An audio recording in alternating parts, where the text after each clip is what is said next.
Eh bien, salut tout le monde, c'est Otuls et compagnie, on espère que vous allez bien.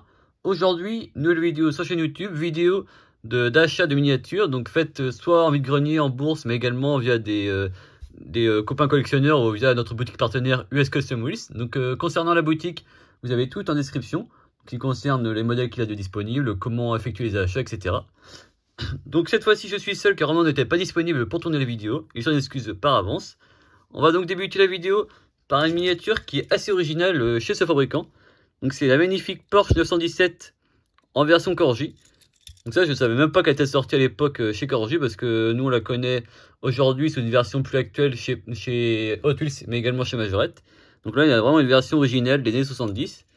En état correct, on va dire. Pour un moule qui est pas commun, c'est vraiment intéressant. Celle-ci a le châssis en métal. À savoir qu'ensuite, pour des questions de coût sûrement à l'époque, elle est sortie avec un châssis en plastique. Et on voit que le châssis n'avait plus rien à voir en dessous. Il était vraiment simplifié. Et n'avait plus l'inscription Wheels, qui était la gamme un peu type Superfast, etc.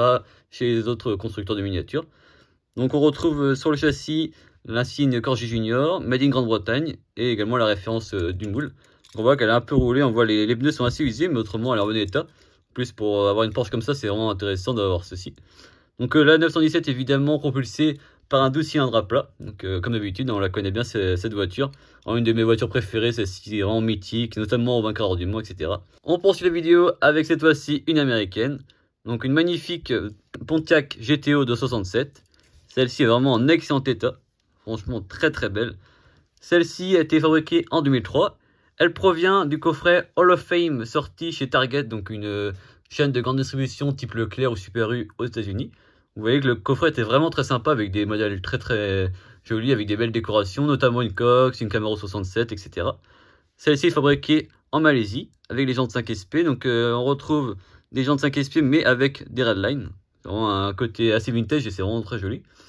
A savoir, chez Hot Wheels, la Pontiac GTO 267 a été fabriquée dès 1997 et aujourd'hui toujours disponible sous des versions mainline ou des versions plus premium. Dessinée par Mark Jones et sortie sous 75 versions différentes. A l'époque, Pontiac a sorti la GTO dès 64.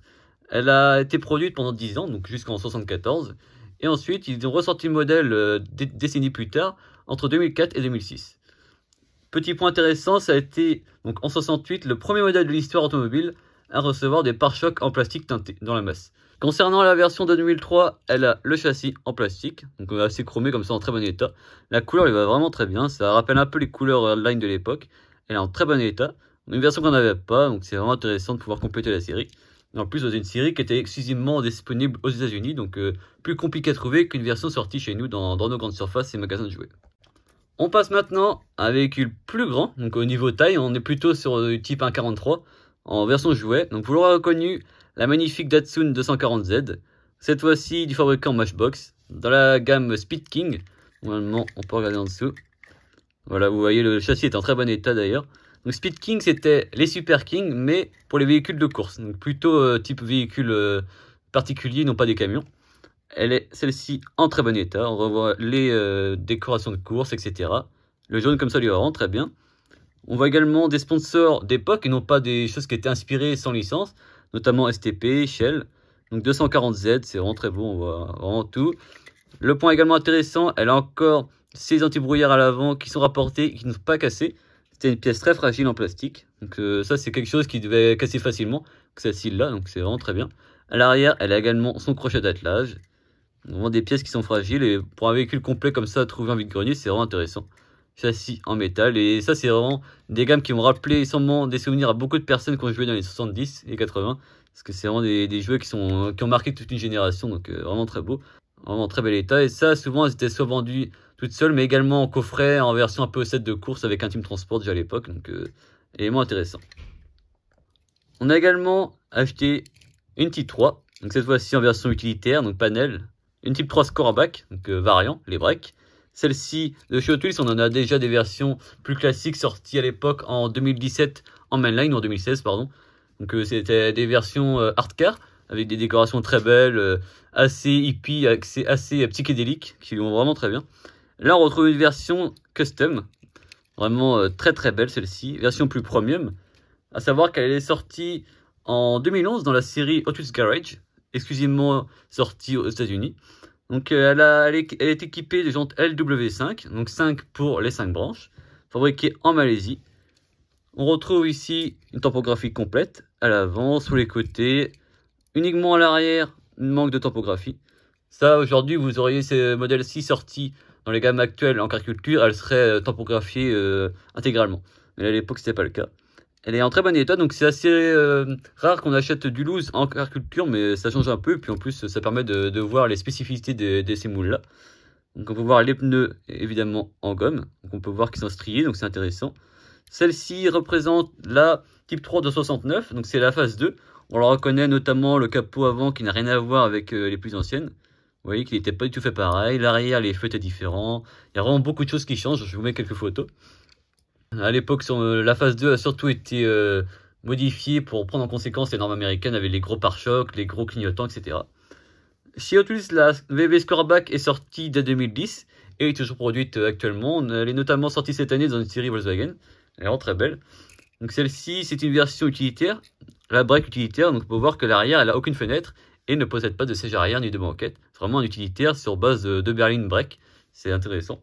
Elle est vraiment très belle avec ses redlines et ses jantes qui sont vraiment très bien, qui font très réaliste parce que ça représente vraiment des jantes d'équipementier de l'époque. Ça a un sens. Ça va donc pouvoir compléter une collection de VW.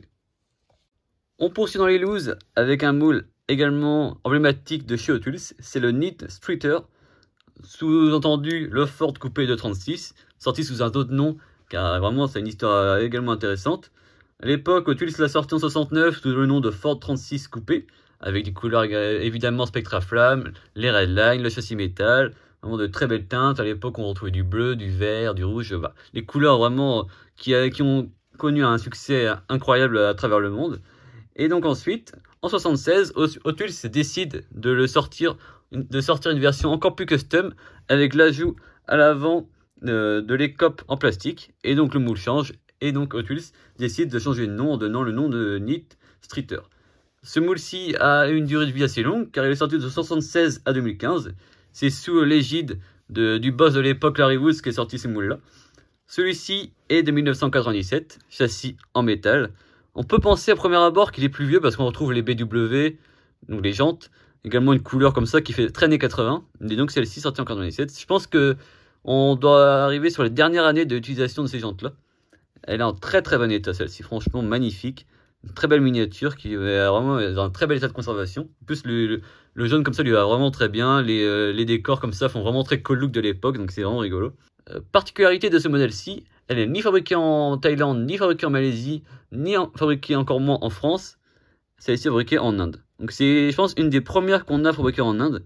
Donc c'est assez rigolo. Donc peut-être une histoire à l'époque, soit de logistique ou de coût également, hein, pour la fabriquer là-bas. Mais c'est vrai que c'est assez, c'est assez surprenant parce qu'à chaque fois, elles sont fabriquées en Malaisie, en Thaïlande, ou également à l'époque à Hong Kong. Mais pas beaucoup en Inde, ou alors elles sont fabriquées en Inde, mais pour le marché intérieur et non pas pour le marché international. Donc, vraiment un beau modèle qu'on n'avait pas encore dans la collection, donc ça permet de compléter. Pour les fans de food truck, on a également fait l'acquisition d'un des premiers modèles sortis chez Hot Wheels, donc c'est le Good Humor Truck. Mais évidemment c'est un food truck, hein, c'est bien plus simple de le dire. Donc celui-ci existait sous deux variantes de couleurs au niveau de la topographie rouge. Celui-ci est rouge, également une version où c'est bleu à la place du rouge. Donc on l'avait auparavant sans boîte, là on le retrouve en boîte, donc on retrouve les vieux blisters américains. Donc évidemment en très bon état, même le blister n'a pas trop souffert, donc c'est intéressant. La bulle est encore en bon état. À savoir que ce modèle-ci est sorti à l'époque des années 80, donc soit 84, soit 86. On le retrouve en dessous, parce que les premières versions n'étaient pas made in Malaysia, et puis après elles le sont devenues. Il y a eu un transfert de production, et donc celui-ci est made in Malaysia. Châssis plastique, roue BW comme d'habitude, donc un moule qui aujourd'hui a le châssis en métal et la carrosserie en plastique, ça a changé. Mais à l'époque c'était l'inverse, donc vraiment très content, donc ça nous fait au moins notre 30e version, donc c'est vraiment intéressant. On va terminer la vidéo avec une série de modèles Matchbox trouvés dans une bourse d'échange, une bourse de pièces et de miniatures en Bretagne. Donc déjà une dédicace au propriétaire, on a fait une très belle rencontre sur place, vraiment un très bel échange en plus des miniatures. Donc c'est un lot de 5 Matchbox, toutes en boîte des années 70. Donc, vous aurez remarqué les boîtes comme ça, vraiment qui représentent vraiment les années 70. Elles sont typiques de cette époque-là, très caractéristiques au niveau du boitage, des couleurs, etc. Donc tout d'abord le Beach Hopper, donc, ils sont tous dans leur boîte. Je les ai préalablement ouvertes pour pas trop abîmer l'emballage, parce que là on vous les montre, mais après elles vont rester évidemment dans leur boîte et on va faire le moins possible d'ouverture de ces boîtes là. Donc celui-ci, magnifique, une des très belles pièces de ce lot. On est vraiment très heureux parce que nous on l'avait avec des versions différentes d'autocollants, mais on l'avait pas en boîte évidemment. Donc là on le rentre en boîte, le magnifique Buggy, donc très très beau. Donc spécificité de celui-ci, c'est Rolladmatic, c'est-à-dire que le personnage bouge quand on roule. Donc c'est également intéressant. On peut voir là sur la roue actionne le personnage et lorsque celle-ci est touchée, normalement, vous voyez que ça travaille. C'est vraiment rigolo et c'était à chaque fois la gamme Rolladmatic avait à chaque fois une particularité où il y avait un élément qui bougeait sur la carrosserie. Donc c'était soit un personnage, soit un élément de la voiture, etc. Donc tout d'abord le Buggy. Donc pour savoir quel modèle on avait, on vous les a sortis. Donc on avait une version avec l'autocollant jaune et l'autocollant vert. Et donc là on peut voir l'autocollant est encore différent. Donc 3 versions, donc c'est vraiment intéressant. Ensuite on poursuit dans les VV avec, vous l'aurez remarqué, une coccinelle. Également en très très bel état. Donc ça c'est vraiment le Graal pour les collectionneurs, hein. On est vraiment très heureux d'être tombé là-dessus parce que nous on l'avait en loose, en bon état, mais pas en aussi bon état que ça. Là franchement c'est du neuf. Elle est évidemment complète, c'est vraiment très beau. C'est très très sympa. En plus, nous, fans de VV, c'est vraiment les modèles emblématiques qu'on voulait avoir en boîte comme ça. Donc c'est chose faite. On poursuit avec des gammes plus originales. Donc tout d'abord, une moto. Donc ça, c'est la Honda. Donc ça, c'est vraiment très belle. Une Honda CB comme ça, c'est vraiment très beau. Plus Ronan, il est fan de Honda, donc il est vraiment très heureux d'avoir pu la trouver celle-ci en Matchbox. On voit pas beaucoup de miniatures en moto, mais en plus, des motos chez Matchbox à cette époque-là, c'est encore plus rare. Donc elle est en très très bon état. Parce que souvent c'était des choses très fragiles et les jeunes achetaient plutôt des voitures pour jouer avec que des motos. C'était beaucoup plus rare les motos. Puis dans la gamme il y en avait beaucoup moins. Ensuite on va terminer la petite présentation de ces modèles-là avec tout d'abord le Ride Life Truck. Donc là c'est à l'époque un véhicule assez rigolo parce que ça met en lumière un peu l'espèce de chasse à l'animal sauvage de l'époque, hein. On voit avec le Ranger, l'autocollant comme ça. Ça, c'est des miniatures qui seraient même plus aujourd'hui parce que c'est vrai que c'était pas du tout la même mentalité. Et heureusement que ça a un peu changé là-dessus quand même sur le braconnage, etc. Donc, elle est vraiment en très très bon état. Ça, c'est également un de nos moules préférés de l'époque. On a beaucoup joué avec des versions en loose. Donc là, on la retrouve complète. Donc avec sa capote arrière, le lion dans la cage. C'est vraiment très très beau, hein, à l'arrière de la benne. Il est en très bon état. Pas du tout un pet d'égratignure. Donc vraiment très beau. Ils ont été bien préservés par les propriétaires précédents. Donc on les remercie par avance. On les remercie vraiment parce que là, elles vont poursuivre dans leur écrin d'origine, donc c'est vraiment très intéressant. Et donc le dernier modèle, c'est le Holden. Donc ça change également. On ne l'avait même pas en loose, donc là on le retrouve en boîte. Donc voilà le Holden. Donc celui-ci, également un moule mythique chez Matchbox. Il est en très très bon état. Franchement, l'autocollant est tout neuf, la peinture. On voit les motos à l'arrière. C'était souvent des éléments qui partaient très facilement parce que c'était très fragile, très mobile. Donc là, retrouver ça complet, c'est vraiment le Graal. Vraiment très heureux. Et ça, je pense que ça fait partie de nos plus belles trouvailles de l'année, hein, franchement. Très très bon état. Et donc comme ça, en plus, à des prix intéressants, c'est toujours mieux en plus. C'est vraiment très bien. Donc on arrive à la fin de la vidéo. N'hésitez pas à laisser un pouce bleu, à dire en commentaire votre ou vos modèles préférés. Pour ma part, la petite série de Matchbox en boîte sont vraiment très belles. C'est vraiment mon petit coup de cœur. Et la 917. On a également la type 3 évidemment parce que étant possesseur de type 3 c'est vraiment rigolo et ça fait vraiment un petit clin d'œil de la retrouver à l'échelle Lotus, c'est également intéressant. N'hésitez pas à partager la vidéo, à vous abonner sans oublier de laisser la petite cloche, ça va vous permettre de pouvoir être notifié de nos sorties de prochaines vidéos. N'hésitez pas également à aller faire un tour chez la boutique partenaire US Custom Wheels sur Facebook, n'hésitez pas à dire que vous venez de notre part, à visiter nos réseaux sociaux, Instagram, Facebook et également TikTok. Donc c'est Lotus et compagnie à chaque fois. C'est très simple à retrouver. A plus!